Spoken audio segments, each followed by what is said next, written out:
Following the press briefing by General Nathapol Napanit, the Deputy Minister of Defense, Acting Minister of Defense, as part of the outcome of the results from the concluded event of the General Border Committee special session today. I'd like to give a quick translation of his speech. Today, I co-chair the first special session of the General Border Committee, or GBC, together with His Excellency Tia Saiha, Deputy Prime Minister and Minister of National Defense of Cambodia in Koh Kong Province, the Kingdom of Cambodia. The purpose of this GBC meeting was to review progress in the implementation of the outcomes of the previous GBC meeting held in Malaysia, particularly the ceasefire agreement, as well as to discuss the way forward to bring lasting peace and stability on the border areas. Today, discussions proceeded smoothly. The meeting acknowledged progress in several areas since the last GBC session, which reflects the success of bilateral mechanisms in resolving differences. This reaffirms both sides' commitment to continue bilateral approach.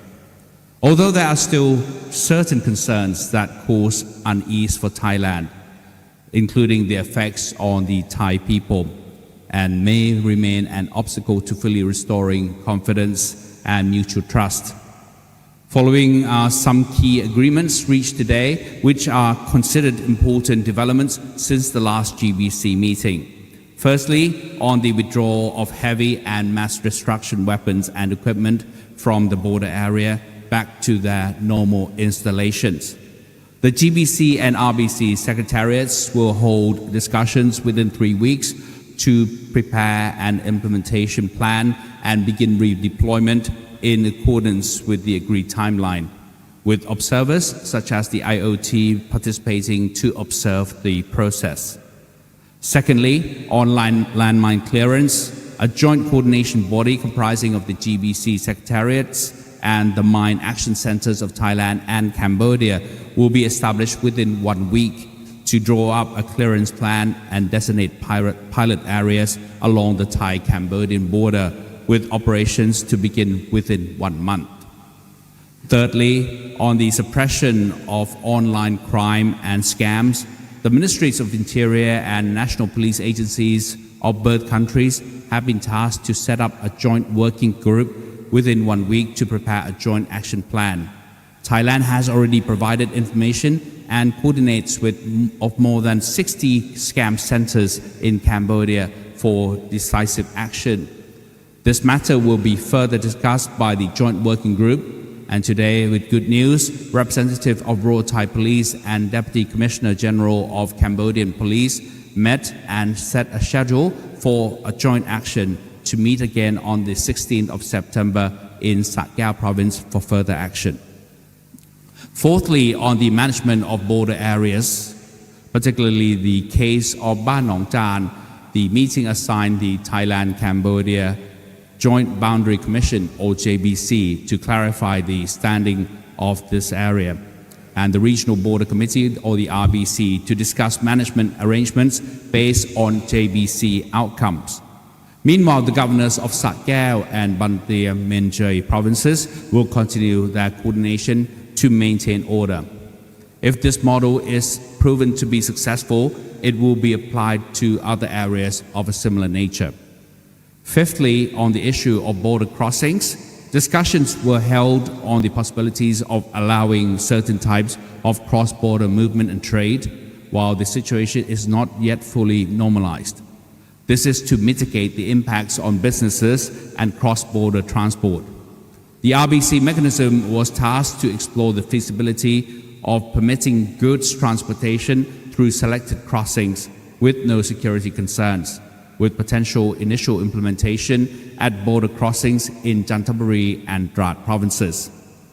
In summary, I believe that in addition to the agreement to withdraw heavy weapons from the border areas, the significant progress of this GBC meeting is that both sides have now agreed on concrete courses of action into matters of priority for Thailand, namely landmine clearance and suppression of online scams, issues on which Cambodia had not previously responded. Relevant Thai agencies will continue to follow up with Cambodia to ensure swift implementation. As for the next special session of the GBC meeting, it will be held within 30 days in Thailand, with Thailand as host. Finally, I wish to stress that Thailand and Cambodia cannot move away from each other. It is therefore imperative that both countries resolve issues peacefully, so that peace may return to the border areas and the peoples of both countries can once again live their lives in normalcy and peace. Thank you. Just a quick summary and in English for the viewers in foreign countries regards to the additional points made by the Deputy Minister of Defense. Firstly, he mentioned that before he traveled to the GBC meeting today, he met up with the appointed Prime Minister Anutin Chanvirakul just before he traveled. And the Prime Minister mentioned to him that the top priority for the GBC meeting and for the conduct of the actual meeting itself should be on the sovereignty of the Thai nation. This should be addressed as the top priority. However, the livelihood, the well-being of the Thai people is also a big concern and a great concern, one of the top concerns for all of us as well. So we need to really look into these 2 points in addressing the meeting. And the Deputy also reassured us by looking at that, he divided the areas into 3 levels. The first zone, which is the most severe zone or the most tension zone, is the zone under the area of responsibility of the 2nd Army area, including the provinces of Ubon Ratchathani,ศรีสะเกษ Surin and Buriram. This is considered as the most tension zone. So that is one of the areas that we really need to look into in terms of the security measure. However, the other 2 zones concerning the area under the responsibility of the 1st Army area, including or covering the province of Sat Khao, that is less severe or less tension. And the 3rd zone is the area under the Chanthaburi Drat, the Border Defense Command. These cover the provinces of Chanthaburi and Drat. And as we can see from the situation at the moment, the situation around Chanthaburi and Drat have more or less returned to normal, with the exception of the people still suffering from the economic consequences as part of the tension. So we are now looking at maybe relaxing some measures in terms of the cross-border trade along that piece of area first, Chanthaburi, Drat and Drat. Simply because we really need to bring back the normalcy and return the livelihood of the people to then normal life. So that's part of our consideration in terms of measures and relaxing the measures in terms of border trade. Secondly, he also discussed closely with General Desaha, the Deputy Minister and the Minister of Defense, of National Defense of Cambodia, during the Four Eyes meeting today.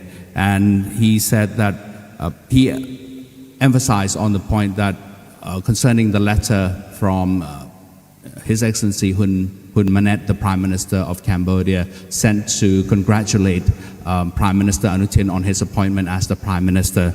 As part of the letter, in the content of the letter, he really reassured that he would look forward to Thailand and Cambodia's relationship to return to normal. And as part of that return to normalcy, he would expect that the trade and all the activities across the border would eventually return to normal. So he highlighted that and mentioned this to General Desaha this morning during the Four Eyes meeting before the GBC, as well as other concerns of his regarding the landmine clearance and the situation in Ban Nong Chan. He would like to see these situations return to normal as soon as possible. So these are the 2 highlights that the two generals, General Natapon and General Desai, talked about during their Four Eyes meeting, and the Cambodian side responded quite positively during the GBC meeting today, which actually bring us some positive notes as part of the outcome of the meeting.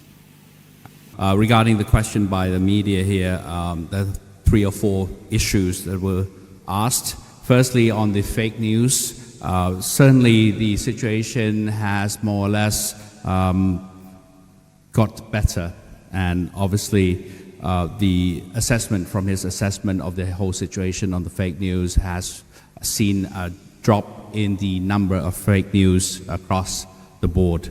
And he discussed this with the Cambodian counterpart, and they both agree that should there be any fake news, that should be raised up to the GBC Secretariat for further actions, and the reports would come from the GBC Secretariat in order to counter the fake news aspect.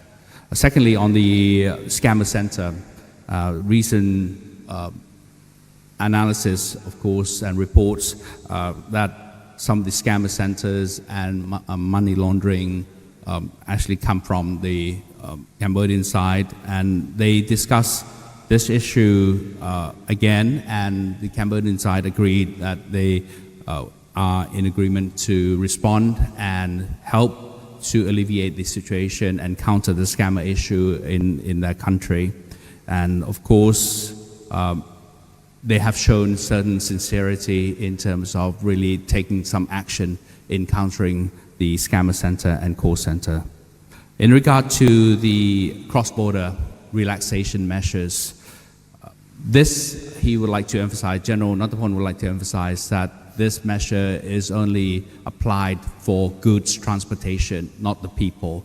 So that would not affect in terms of bringing back the situation of gambling or casinos along the border, because the restriction is only limited to the goods transportation and not any kinds of goods, only certain kinds of goods, and even that might impose some sort of time restrictions, or even the number of vehicles that can actually transport or go across the border in that sense. And we really need to work on this, and we'll see how the situation develops. If it gets better, then we might be able to expand and increase the measure a little bit more. But if it gets worse, then we might to enforce more restriction. So simple as that. So we're actually trying out to see if the cross-border relaxation measures will have any effective measure, and then we'll work from there. Again, emphasizing on the point that it's not people cross-border allowing the people to cross the border, but merely the goods transportation. Lastly, on the issue on Ban Nong Jan encroachment, this is actually stated in his statement that the Ban Nong Jan will be the pilot model, the pilot project in terms of counter the encroachment issue, and we'll work on that together with our counterpart of Cambodia in order to tackle this issue and see how it works. If the pilot project works, then we might expand this to other areas as well. So that's a quick look and quick summary of what General Natapon just answered to the media. Just to emphasizing on the point again, the sovereignty, Thai sovereignty is taken the top priority, and we must defend our sovereignty at all costs. And of course, also our national interest is the top priority that we take up to. And the purpose or the point on the economy, the economics aspect is taken as the second priority. And however, it must not affect any sovereign rights or the sovereignty of the nation, but be also concerned for the livelihood of the people, and of course the business operators working and operating along the border areas as well. So these are the top priorities or the top concerns for us. So thank you very much for attending. Thank you.